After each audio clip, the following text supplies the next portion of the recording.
Assalamualaikum warahmatullahi wabarakatuh. Kami dari kelompok 2, kelas Manajemen Sumber Daya Manusia 2019D, Fakultas Ekonomi dan Bisnis Universitas Wiraraja. Anggota kelompok kami terdiri dari Muhammad Rizal, NPM 719212914. Kemudian Muhammad Firman Zulkarnain, NPM 719212906. Kemudian Fitriani, NPM 719212882.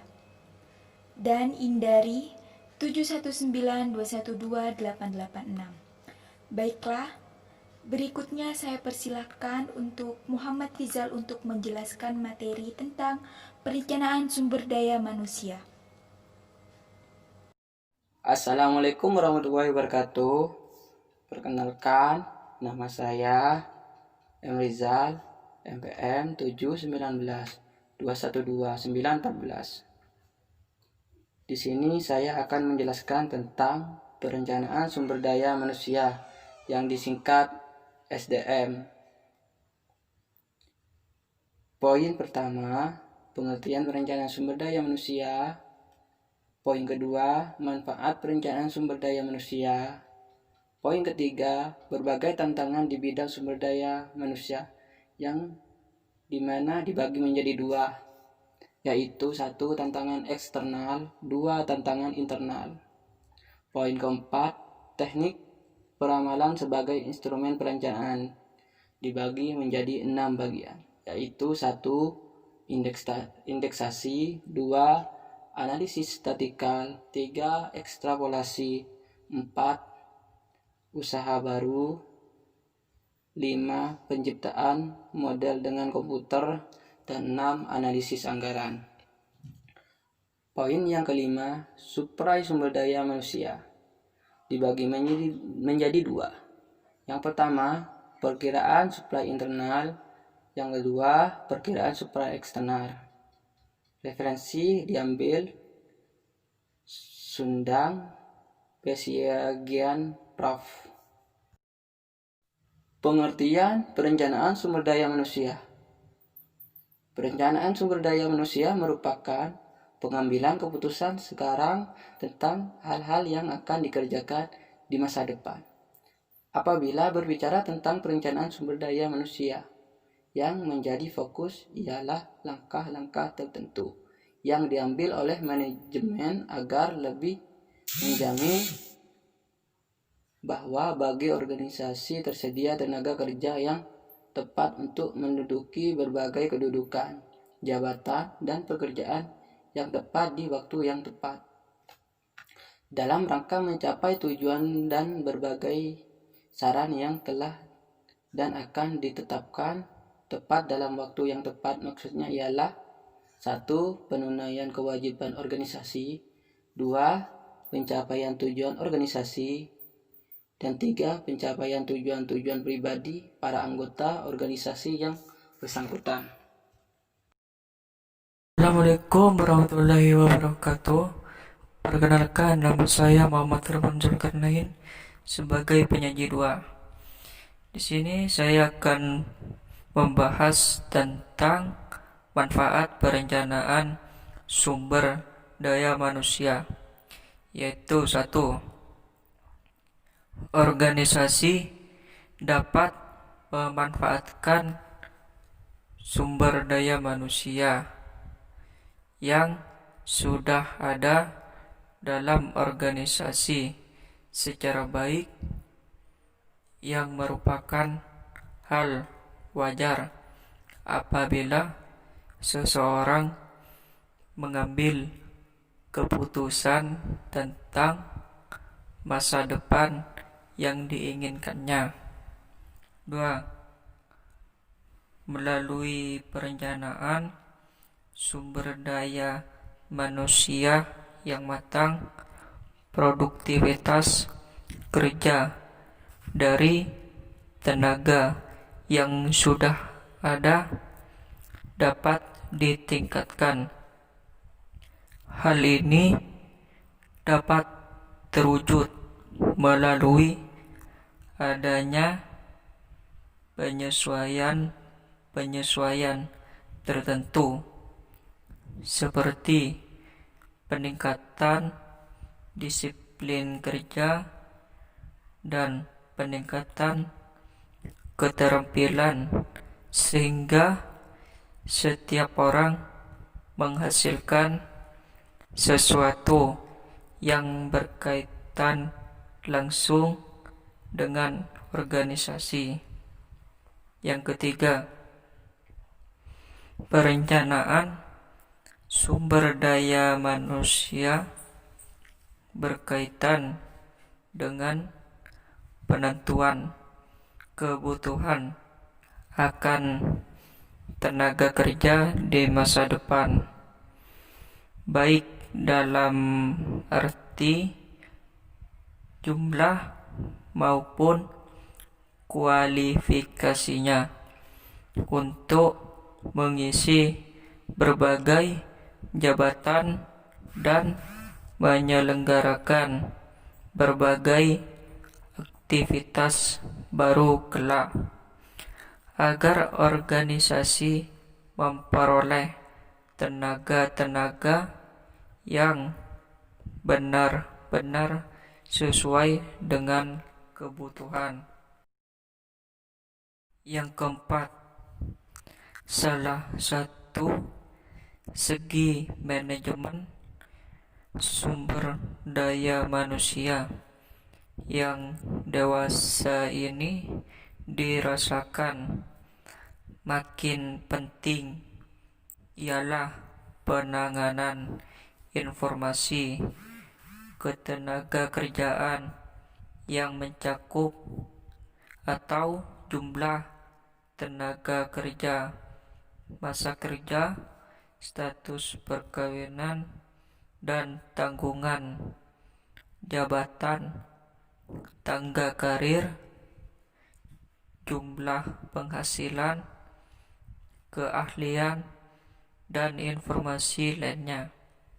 Yang kelima, penelitian, pemahaman, perencanaan SDM yang dilakukan penting karena bentuk rencana yang disusun dapat disesuaikan dengan situasi pasaran kerja yang mencakup atau permintaan pemakaian tenaga kerja yang dilihat dari jumlah jenis dan jumlah pencari kerja berdasarkan keahlian. Yang keenam, sebagai dasar bagi penyusunan program kerja bagi satuan kerja yang menangani SDM dalam organisasi. Salah satunya ialah pengadaan tenaga kerja baru guna memperkuat tenaga kerja yang sudah ada demi peningkatan kemampuan organisasi mencapai tujuan dan berbagai sasarannya. Selanjutnya akan dibahas oleh penyaji 3. Bismillahirrahmanirrahim. Assalamualaikum warahmatullahi ta'ala wabarakatuh. Perkenalkan, nama saya Fitriani. Saya akan menjelaskan berbagai tantangan di bidang sumber daya manusia. Tantangan di bidang sumber daya manusia ada dua, tantangan eksternal dan tantangan internal. Tantangan eksternal berbagai hal yang pertumbuhan dan perkembangannya berada di luar kemampuan organisasi untuk mengendalikannya. Akan tetapi harus diperhitungkan karena pertumbuhan dan pengembangannya akan berpengaruh seperti situasi perekonomian makro, inflasi, stagflasi, resesi, depresi, pergeseran nilai atau persepsi tantangan peran wanita, perubahan nilai tentang jumlah anak, tingkat pengangguran, pesaing dalam pasar, tingkat suku bunga, sosial, politik, perundang-undang, dan teknologi. 2. Tantangan internal. Tantangan internal adalah berbagai hal yang pertumbuhan dan pengembangannya berada di dalam kemampuan organisasi untuk mengendalikannya, seperti rencana strategik, anggaran, estimasi, produk dan penjualan, usaha atau kegiatan, beradu dan rancangan bangun organisasi atau tugas pekerjaan. Rencana strategik merupakan setiap keputusan yang diambil oleh manajemen pasti berpengaruh pada perencanaan dan pemanfaatan sumber daya manusia. Yang berarti semakin tinggi nilai strategik suatu keputusan, semakin besar pula pengaruhnya terhadap SDM. Anggaran merupakan program kerja suatu organisasi untuk satu kurun waktu tertentu yang dinyatakan dalam jumlah uang.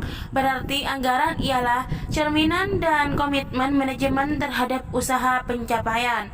3. Estimasi produk dan penjualan.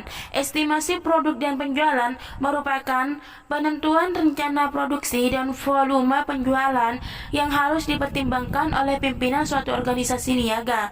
Keempat, rancang bangun organisasi. Rancang bangun organisasi merupakan salah satu konsekuensi logis dari berbagai faktor yang telah dikemukakan di atas. Sebagai tantangan ialah rekonstruksi organisasi.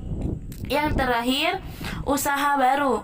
Usaha baru, jika manajemen memutuskan untuk berkecimpung dalam bidang usaha baru, pengaruhnya terhadap SDM menjadi tidak terelakkan.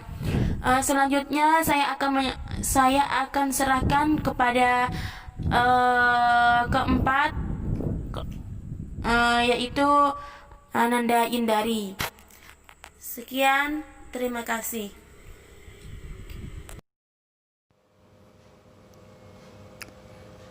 Baiklah, selanjutnya saya akan menjelaskan materi tentang teknik-teknik peramalan sebagai instrumen perencanaan, yang terdiri dari 1. Indeksasi, 2. Analisis statistikal, 3. Ekstrapolasi, 4. Usaha baru, 5. Penciptaan metode dengan komputer, dan yang terakhir yang keenam, analisis anggaran.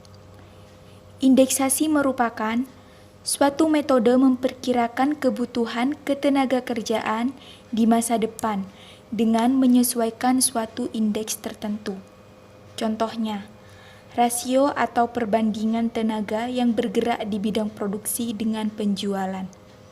Kemudian yang kedua adalah analisis statistikal, merupakan kepentingan perencanaan jangka panjang dengan memperhitungkan perubahan yang terjadi terhadap kebutuhan sumber daya manusia.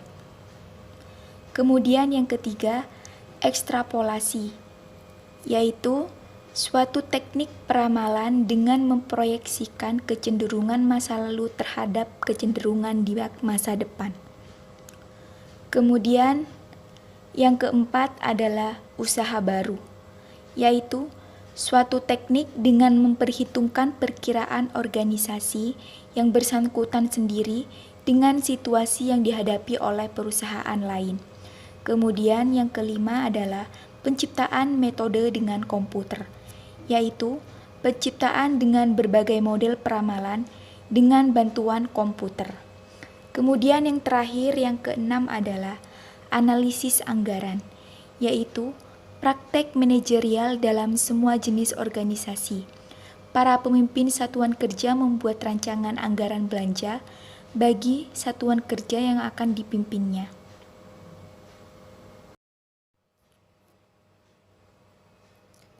Baiklah, pembahasan selanjutnya saya akan membahas tentang suplai sumber daya manusia yang terdiri dari kedua perkiraan suplai. Yang pertama adalah perkiraan suplai internal dan yang kedua adalah perkiraan suplai eksternal. Yang pertama, perkiraan suplai internal. Dalam melakukan perkiraan ini dapat menyelenggarakan audit sumber daya manusia karena kegiatan ini memberikan informasi yang baik bagi manajemen maupun perancang sumber daya manusia. Di antaranya yaitu informasi sumber daya manusia tentang jumlah, pengalaman, umur, jabatan, pendidikan, dan tanggung jawab. Kemudian yang kedua adalah perkiraan suplai eksternal. Betapapun matangnya sumber daya manusia, tidak semua lowongan bisa diisi oleh tenaga yang terdapat dalam organisasi. Berarti, setiap organisasi diharuskan melakukan perkiraan tentang suplai sumber daya manusia secara eksternal, seperti mampu atau tidaknya para karyawan tumbuh, dan ada tidaknya dorongan dalam mengembangkan kemampuan.